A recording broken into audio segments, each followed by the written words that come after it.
Ten of cups ಬಂದಿದೆ. Ten of cups ಬಂದರೆ love is in the air ಅಂತ ಕರಿತೀವಿ. ಖಂಡಿತ ನಿಮಗೆ ಯಾರ ಮೇಲಾದರೂ ಲವ್ ಆಗ್ಬೋದು, ಎಮೋಷ್ನಲ್ ಫುಲ್ಫಿಲ್ಮೆಂಟ್ ಅಂತ ಹೇಳ್ತೀವಿ ನಾವು ಅದನ್ನು. ಸೊ ಆಗಿದ್ದರೆ ಕೂಡ ನೀವು ಖುಷಿಯಾಗಿರ್ತೀರ, ರಿಗ್ರೆಟ್ ಏನೂ ಮಾಡ್ಕೊಳ್ಳಲ್ಲ, ಸರಿಯಾದ ವ್ಯಕ್ತಿ ಅಂತ ಅನಿಸ್ಬೋದು, ಬ್ಲಿಸ್ಫುಲ್ ಅಂತ ಹೇಳುತ್ತೆ. ಸೊ ಅಪ್ರಿಷಿಯೇಷನ್ ಸಿಗ್ಬೋದು ನಿಮಗೆ ಅದರ್ ಪರ್ಸನ್ನಿಂದ, ಅಥವಾ ನೀವು ಅದರ್ ಪರ್ಸನ್ನ ಅಪ್ರಿಷಿಯೇಷನ್ ಮಾಡ್ಬೋದು. ಕೆಲವ್ರಿಗೆ ತುಂಬ ಸ್ಕಿನ್ನಲ್ಲಿ ಗ್ಲೋ ಇರುತ್ತೆ ಅಂತ ಕೂಡ ಕಾರ್ಡ್ ಹೇಳ್ತಾ ಇದೆ. ಕಾಮ್ನೆಸ್ ಇನ್ ಲೈಫ್ ಅಂತ ಹೇಳ್ಬೋದು, ಪೀಸ್ಫುಲ್ನೆಸ್ ಇರುತ್ತೆ ಅಂತ ಹೇಳ್ಬೋದು, ಸ್ಟೆಬಿಲಿಟಿ ಹೇಳ್ತೀನಿ. ಟೆನ್ ಆಫ್ ಕಪ್ಸ್ ನೀವೇನು ಅಂದ್ಕೊಂಡಿರ್ತೀರ ಕೆಲವೊಂದು ಔಟ್ಪುಟ್ಗಳು ನಿಮಗೆ ಸಿಗುತ್ತೆ ಈ ಮಂತ್ ಅವ್ರಿಗೆ ಅಂತ ಹೇಳುತ್ತೆ, ಲವ್ ಲೈಫಲ್ಲಿ ಸ್ಪೆಷಲಿ. ಸೊ ಆಫರ್ಸ್ ಬರುತ್ತೆ, ಪ್ರಪೋಸಲ್ಸ್ ಬರುತ್ತೆ, ನಿಮಗೆ ಚೆನ್ನಾಗಿರೋ ಮನಿತನ, ಚೆನ್ನಾಗಿರೋ ಫ್ಯಾಮ್ಲಿ ಕಡೆಯಿಂದ ಆಫರ್ಸ್ ಬರುತ್ತೆ ಅಂತ ಕೂಡ ಹೇಳ್ಬೋದು. ಸೆಟಲ್ ಆಗಿರೋ ಫ್ಯಾಮ್ಲಿ ಇರುತ್ತೆ ಅವ್ರದ್ದು. ಸೆಕೆಂಡ್ ಕಾರ್ಡ್ ನನಗೆ ನೈಟ್ ಆಫ್ ವಾಂಡ್ಸ್ ಬಂದಿದೆ.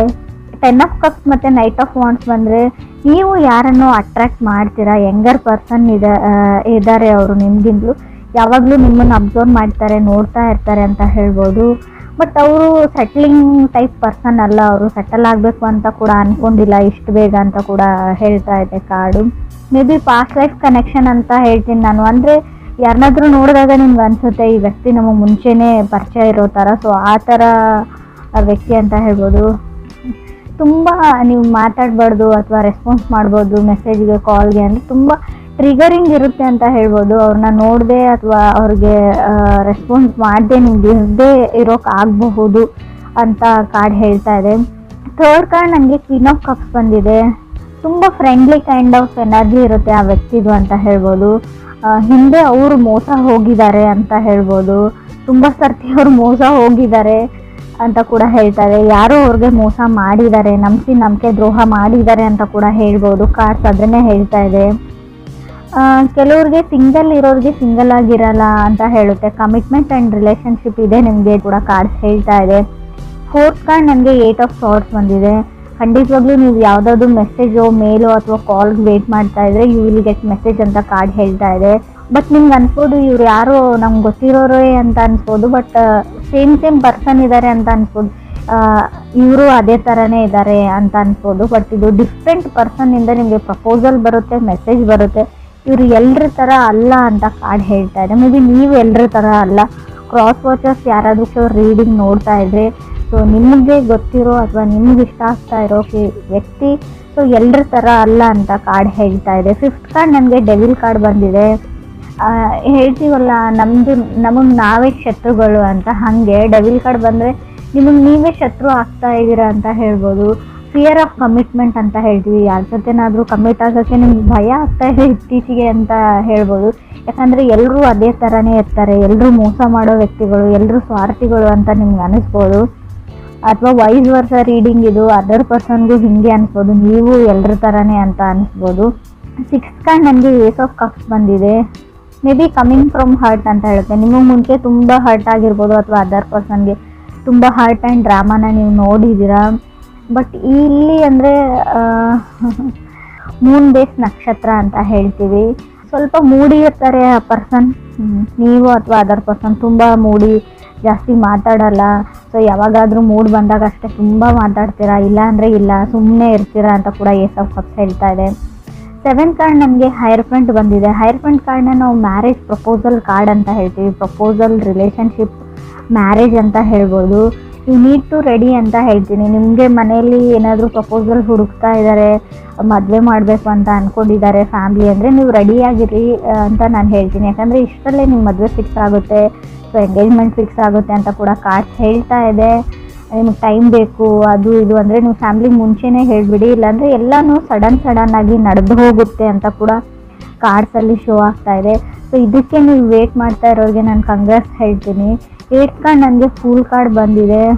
ತುಂಬ ನಿಮಗೆ ಭಯ ಇದೆ ಯಾರನ್ನಾದರೂ ನಂಬಕ್ಕೆ ಅಂತ ಅನಿಸುತ್ತೆ.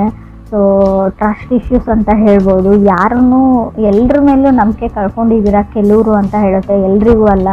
ಫೂಲ್ ಕಾರ್ಡ್ ಮೇ ಬಿ ನೀವು ಸ್ಟೂಡೆಂಟ್ಸ್ ಆಗಿದ್ದರೆ ಅಥವಾ ಸೊ ನಾರ್ಮಲಿ ಏನಾದರೂ ಸ್ಟಡೀಸ್ ಮಾಡ್ತಾ ಇದ್ರೆ ಓವರ್ ಕಾನ್ಫಿಡೆಂಟಲ್ಲಿ ಏನನ್ನೂ ಹೇಳಕ್ಕೆ ಹೋಗಬೇಡಿ, ಮಾಡೋಕ್ಕೆ ಹೋಗಬೇಡಿ ಅಂತ ಹೇಳ್ತೀನಿ. ಸಜೆಷನ್ ಥರ ತೊಗೊಳ್ಳಿ ನೀವು. ಹೇಳ್ತಾರಲ್ವ ನೆಲ ನೋಡ್ಕೊಂಡು ನಡೀರಿ ಅಂತ. ಸೊ ಹಾಗೆ 9th ಕಾರ್ಡ್ ನನಗೆ ಲವರ್ಸ್ ಕಾರ್ಡ್ ಬಂದಿದೆ. ಸೊ ನೀವೆಷ್ಟೇ ಈ ವ್ಯಕ್ತಿಯಿಂದ ದೂರ ಹೋಗಬೇಕು ಅಂತ ಅಂದ್ಕೊಂಡ್ರು ಕೂಡ ಅಷ್ಟೇ ಹತ್ತಿರ ಆಗ್ತೀರಾ. ಲಾ ಆಫ್ ಅಟ್ರಾಕ್ಷನ್ ಹಂಗೆ ವರ್ಕ್ ಆಗ್ತಾ ಇದೆ. ಸೊ ಆ ವ್ಯಕ್ತಿಯಿಂದ ನೀವು ದೂರ ಓಡೋಗೋಕ್ಕಾಗಲ್ಲ ಅಂತ ಕಾರ್ಡ್ ಹೇಳ್ತಾ ಇದೆ. ಲವರ್ಸ್ ಕಾರ್ಡ್ ಬಂದಿರೋದ್ರಿಂದ love is in the air ಅಂತ ಹೇಳ್ತೀನಿ. ತುಂಬ ಎಮೋಷ್ನಲ್ ಫುಲ್ಫಿಲ್ಮೆಂಟ್ ಇರುತ್ತೆ, ನೀವು ಖುಷಿಯಾಗಿರ್ತೀರಾ, ಎಮೋಷ್ನಲಿ ಸ್ಯಾಟಿಸ್ಫೈಡ್ ಆಗಿರ್ತೀರಾ. ಅವ್ರು ನೀವು ಅಥವಾ ನಿಮ್ಮನ್ನು ಕನೆಕ್ಟ್ ಆಗಿರೋ ಅದರ್ ವ್ಯಕ್ತಿ ಕೂಡ ಆಗಿರ್ಬೋದು. 10th ಕಾರ್ಡ್ ನನಗೆ 10 ಆಫ್ ಸಾರ್ಡ್ಸ್ ಬಂದಿದೆ. ಈ ವ್ಯಕ್ತಿ ಹೊಸ ವ್ಯಕ್ತಿ ಅಂತ ಹೇಳ್ತೀನಿ, ಹಳೆ ವ್ಯಕ್ತಿ ಅಂತ ಹೇಳಲ್ಲ.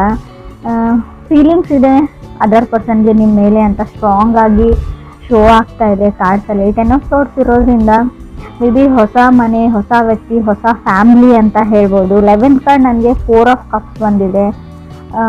ಕಾಂಪ್ರಮೈಸಿಂಗ್ ಅಂತ ಹೇಳ್ಬೋದು. ತುಂಬ ಜನ ನಿಮ್ಮನ್ನು ಚೇಂಜ್ ಮಾಡೋಕ್ಕೆ ಟ್ರೈ ಮಾಡ್ತಾರೆ ಇವ್ರಿಗೆ ಅಂತ ಕೂಡ ಕಾರ್ಡ್ ಹೇಳ್ತಾ ಇದೆ. ಹಿಂಗಿರಬೇಡ ಹಂಗಿರು ಅಂತ ಹೇಳ್ಬೋದು. ಸೊ ಅದರ್ ಪರ್ಸನ್ನ ನೀವು ಚೇಂಜ್ ಮಾಡೋಕ್ಕೆ ಟ್ರೈ ಮಾಡ್ಬೋದು, ಅಥವಾ ನೀವು ಕನೆಕ್ಟ್ ಆಗಿರೋ ವ್ಯಕ್ತಿ ನಿಮ್ಮನ್ನು ಚೇಂಜ್ ಮಾಡೋಕ್ಕೆ ಕೂಡ ಟ್ರೈ ಮಾಡ್ಬೋದು ಅಂತ ಕಾರ್ಡ್ಸಲ್ಲಿ ಶೋ ಆಗ್ತಾ ಇದೆ. 12th ಕಾರ್ಡ್ ನನಗೆ ಟವರ್ ಕಾರ್ಡ್ ಬಂದಿದೆ. ನಾನು ಆಲ್ರೆಡಿ ಹೇಳಿದ್ದೀನಿ, ನಮ್ಮ ಮೈಂಡೇ ನಮ್ಮ ಶತ್ರು ಅಂತ. ಮೈಂಡ್ ಈಸ್ ದಿ ಎನಿಮಿ ಅಂತ ಕಾರ್ಡಲ್ಲಿ ಶೋ ಆಗ್ತಾ ಇದೆ. 7th ಹೌಸ್ ಲಾರ್ಡ್ನ ನೋಡೋದಾದರೆ ಡಿಪೆಂಡಿಂಗ್ ಆನ್ ದಶಾ ಅಂತ ಹೇಳ್ತೀವಿ. ನಿಮ್ಮ ದಶಾಭುಕ್ತಿ ಯಾವ ಥರ ನಡೀತಾ ಇದೆ. ಸೊ ಆದಷ್ಟು ನೀವು ಮೈಂಡ್ನ ಮಾತು ಕೇಳಿದೆ, ಸೊ ಮನಸ್ಸಿನ ಮಾತು ಕೇಳಿ ಡಿಸೈಡ್ ಮಾಡಿ. ಈ ಮಂತು ಬರೀ ಎಲ್ಲ ಮಂತು ಅಲ್ಲ ಅಂತ ಹೇಳ್ತೀನಿ. ಸ್ಪೆಷಲಿ ಈ ಮಂತ್ ಅಷ್ಟೇ ನೀವು ಮನಸ್ಸಿನ ಮಾತನ್ನ ಕೇಳಿ ಅಂತ ಕಾರ್ಡ್ ಹೇಳ್ತಾ ಇದೆ. ಫೂಲ್ ಕಾರ್ಡ್ ಜೊತೆ ಲವರ್ಸ್ ಕಾರ್ಡ್ ಬಂದರೆ ಸೊ ನಾವು ಹೇಳ್ತೀವಿ ತುಂಬ ಫ್ರೀ ಲಿಬ್ರೇಟೆಡ್ ಪರ್ಸನ್ ಅಂತ ಹೇಳ್ಬೋದು. ಜಾಸ್ತಿ ಯಾವುದನ್ನು ಯೋಚನೆ ಮಾಡಲ್ಲ ಅವರು ಅದರ್ ಪರ್ಸನ್ನು. ಸೊ ಹ್ಯಾಪಿ ಆಗಿರುವಂಥ ವ್ಯಕ್ತಿ ಅಂತ ಅನಿಸುತ್ತೆ. ಹಳೆದೆಲ್ಲ ಮನಸ್ಸಲ್ಲಿ ಇಟ್ಕೊಳ್ಳೋ ಅಂಥ ವ್ಯಕ್ತಿ ಅಲ್ಲ. ಸೊ ತುಂಬ ಚೈಲ್ಡಿಶ್ ಎನರ್ಜಿ ಕೂಡ ಇದೆ ಅಲ್ಲಿ. ಸೊ ಚಿಕ್ಕ ಮಕ್ಕಳ ಥರ ಆಡುವಂಥ ವ್ಯಕ್ತಿ ನೀವು ಅಥವಾ ಅದರ್ ಪರ್ಸನು. ತುಂಬ ಕಾಮಾಗಿರ್ತಾರೆ ಅವರು. ಲೈಫ್ನ ಚಿಕ್ಕ ಪುಟ್ಟ ವಿಷಯನಾಗಲಿ ಎಂಜಾಯ್ ಮಾಡ್ತಾರೆ, ಯಾವಾಗಲೂ ನಗ್ತಾ ಇರ್ತಾರೆ. ಸೊ ಆ ಥರ ವ್ಯಕ್ತಿಯಿಂದ ನಿಮಗೆ ಪ್ರಪೋಸಲ್ ಬರುತ್ತೆ. ರಿಲೇಷನ್ಶಿಪ್ನ ಹೇಳ್ತೀನಿ ನಾನು, ಮ್ಯಾರೇಜ್ನ ಹೇಳ್ಬೋದು. ಸೊ ಎಲ್ಲೂ ನನಗೆ ಬ್ರೇಕಪ್ ಅಂತ ಎಲ್ಲೂ ಕಾಣಿಸ್ತಾ ಇಲ್ಲ ಕಾರ್ಡ್ಸಲ್ಲಿ. ಸೊ ನಿಮ್ಮದು ಬ್ರೇಕಪ್ ಆಗಿದ್ದರೆ ಫುಲ್ ಕಾರ್ಡ್ ಇರೋದ್ರಿಂದ ಮೇ ಬಿ ರೀಕನ್ಸಿಲೇಷನ್ ಕೂಡ ಆಗುವಂಥ ಚಾನ್ಸಸ್ ಇದೆ. ಇನ್ ಕೇಸ್ ನೀವು ಕಮ್ಯುನಿಕೇಷನ್ ಮಾಡೋಕ್ಕೆ ಟ್ರೈ ಮಾಡಿದರೆ, ಸೊ ಹಾಯ್ ಅಂತನಾದರೂ ಮೆಸೇಜ್ ಕಳಿಸಿದರೆ, ಸೊ ಒಂದು ಸರ್ತಿ ಟ್ರೈ ಮಾಡಿದರೆ ಪ್ಯಾಚಪ್ ಆಗೋ ಚಾನ್ಸಸ್ ಇದೆ. ಲವರ್ಸ್ ಕಾರ್ಡ್ ಇರೋದ್ರಿಂದ ರೀಕನ್ಸಿಲೇಷನ್ ಇಲ್ಲೂ ನಾನು ಸ್ಟ್ರಾಂಗಾಗಿ ಹೇಳ್ತೀನಿ. ನಿಮ್ಮ ಎಕ್ಸು ನಿಮ್ಮ ಲೈಫಲ್ಲಿ ಮತ್ತೆ ವಾಪಸ್ ಬರ್ತಾರೆ. ಸೊ ಹಾಗೆ ಹೊಸ ವ್ಯಕ್ತಿನೂ ಬರ್ತಾರೆ. ಲವರ್ಸ್ ಕಾರ್ಡ್ ಅಂದರೆ 2 ಆಪ್ಷನ್ಸ್ ಇರುತ್ತೆ. ನೀವು ಯಾವುದನ್ನು ಚೂಸ್ ಮಾಡ್ಕೊಳ್ತೀರಾ ಅನ್ನೋದು ಕೂಡ ನಿಮ್ಮ ಮೇಲೆ ಬಿಟ್ಟಿರುತ್ತೆ ಅಂತ ಕೂಡ ಕಾರ್ಡ್ಸ್ ಹೇಳ್ತಾ ಇದೆ. ಗುಡ್ ನ್ಯೂಸ್ ಅಂತ ಹೇಳ್ತೀನಿ ನಾನು. ಮೂನ್ ಬೇಸ್ ನಕ್ಷತ್ರ. ಸೊ ಮೇ ಬಿ ಸ್ವಲ್ಪ ಮೂಡಿ ಇರ್ತಾರೆ ಅವರು, ಆ ವ್ಯಕ್ತಿ ಅಥವಾ ನೀವು ಮೂಡಿ ಇರ್ಬೋದು ಅಂತ ಹೇಳುತ್ತೆ. ಫಸ್ಟ್ ಕಾರ್ಡ್ ಪ್ರಕಾರ ನೋಡೋದಾದರೆ 10 ಆಫ್ ಕಪ್ಸ್ ಬಂದಿರೋದ್ರಿಂದ ಯಾರ್ಯಾರು ಸಿಂಗಲ್ ಇದ್ದೀರಾ, ಸೊ ಅವರಿಗೆ ಖಂಡಿತವಾಗ್ಲೂ ಸಮ್ಮನ್ ಸ್ಪೆಷಲ್ ಥರ ವ್ಯಕ್ತಿ ನಿಮ್ಮ ಲೈಫಲ್ಲಿ ಬರ್ತಾರೆ ಈ ಮಂತು ಅಂತ ಹೇಳಿ. ತುಂಬ ಜನನ ನೀವು ಅಟ್ರ್ಯಾಕ್ಟ್ ಮಾಡ್ತೀರಾ. ತುಂಬ ಜನ ಫ್ರೆಂಡ್ಲಿ ಟೈಪ್ ಆಫ್ ಎನರ್ಜಿ ಇರೋದ್ರಿಂದ ತುಂಬ ಜನ ಒಂದು ಗ್ರೂಪ್ ಥರ ಇರುತ್ತೆ ನಿಮ್ಮದು. ಯಾರನ್ನು ನೀವು ಚೂಸ್ ಮಾಡ್ಕೊಳ್ತೀರಾ ಅನ್ನೋದು ಕೂಡ ನಿಮ್ಮ ಮೇಲೆ ಬಿಟ್ಟಿರೋದು ಅಂತ ಅನಿಸುತ್ತೆ ನನಗೆ. 8 ಆಫ್ ಸಾರ್ಡ್ಸ್ ಕಾರ್ಡ್ ಇರೋದ್ರಿಂದ ಖಂಡಿತವಾಗ್ಲೂ ಕಮ್ಯುನಿಕೇಷನ್ನ ನಾನು ಹೇಳ್ತೀನಿ. ನೀವು ಯಾವುದಾದ್ರೂ ಮೆಸೇಜ್ಗೂ ಅಥವಾ ಕಾಲ್ಗೂ ವೇಟ್ ಮಾಡ್ತಾ ಇದ್ದರೆ you will get a message ಅಂತ ಕಾರ್ಡ್ ಹೇಳ್ತಾ ಇದೆ. ಬಟ್ ಡಿಫ್ರೆಂಟ್ ಒನ್ ಅಂದರೆ ನೀವು ಎಕ್ಸ್ಪೆಕ್ಟ್ ಮಾಡಿರೋ ವ್ಯಕ್ತಿಯಿಂದ ಮೆಸೇಜ್ ಬರುತ್ತೋ ಇಲ್ವೋ ಗೊತ್ತಿಲ್ಲ. So somebody from different person ಅಂತ ಹೇಳ್ತಾ ಇದೆ. ಪಾಸ್ಟ್ ಲೈಫ್ ಕನೆಕ್ಷನ್ ಹೇಳ್ತೀನಿ ನಾನು ಡೆವಿಲ್ ಕಾರ್ಡ್ ಇರೋದ್ರಿಂದ. ಡೆವಿಲ್ ಕಾರ್ಡ್ ಯಾವ ಥರ ಅಂದರೆ ಇಲ್ಲದೆ ಇರೋದ್ರ ಬಗ್ಗೆ ನೀವು ಜಾಸ್ತಿ ಯೋಚನೆ ಮಾಡ್ತೀರಾ. ಇದು ಇರ್ಬೋದಾ, ಇದು ಹಿಂಗೇನಾ. ಆ್ಯಕ್ಚುಲಿ ಅದು ಪ್ರಾಕ್ಟಿಕಲಿ ನೋಡೋದಾದರೆ ಆ ವಿಷಯ ಇರೋದೇ ಇಲ್ಲ, ಆ ಸಿಚುವೇಶನ್ ನಿಮ್ಮ ಲೈಫಲ್ಲಿ ಬರೋದೇ ಇಲ್ಲ ಅಂತ ಅನಿಸುತ್ತೆ. ಸೊ ತುಂಬ ನೆಗೆಟಿವ್ ಅಥವಾ ಟಾಕ್ಸಿಕ್ ಥಿಂಕಿಂಗ್ನ ಬಿಡಿ ಅಂತ ಹೇಳ್ತೀನಿ. ಡಿಲೇ ಅಂತ ಏನಿತ್ತು ಅವ್ರ ಲೈಫಲ್ಲಿ ಅದು ಮುಗ್ದಿದೆ ಅಂತ ಹೇಳ್ಬೋದು. ನಿಧಾನ ಅನ್ನೋದು ಮುಗ್ದಿದೆ. ಹ್ಯಾಪಿನೆಸ್ ಓವರ್ಲೋಡೆಡ್ ಅಂತ ಹೇಳ್ತೀನಿ. ನಿಮ್ಮ ರೀಡಿಂಗಲ್ಲಿ ಫುಲ್ ಖುಷಿಯಾಗಿರೋ ಲವ್ ಲೈಫ್ ರೀಡಿಂಗ್ ಇದು ಅಂತ ನಂಗೆ ಅನಿಸುತ್ತೆ. ರಿಲೇಷನ್ಶಿಪ್ ರೀಡಿಂಗ್ ಆದರೂ ತೊಗೊಳ್ಳಿ ನೀವು. ತುಂಬ ಖುಷಿಯಾಗಿರ್ತೀರಾ.